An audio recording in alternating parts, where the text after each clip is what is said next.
How to hide Instagram posts from one person.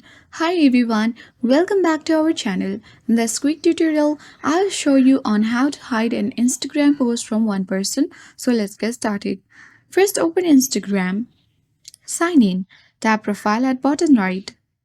Tap three-line menu icon at top right. Scroll down. Look for the option of limit interactions and select turn on bottom. Here you can easily select who will be limited and select your list. You can then choose followers you don't want to limit. For example, I have set it to everyone but your close friends. So you can easily leave out the person you want to hide your post from. Once you have done that, you need to come back to this space and then you need to tap on restricted. Tap on the next button and then you can select the person's names and tap on it to restrict them.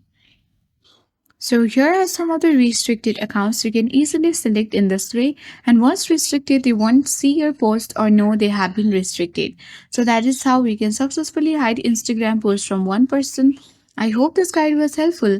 If it was, then do like, share, comment and don't forget to subscribe. Thank you for watching and I'll see you in the next video.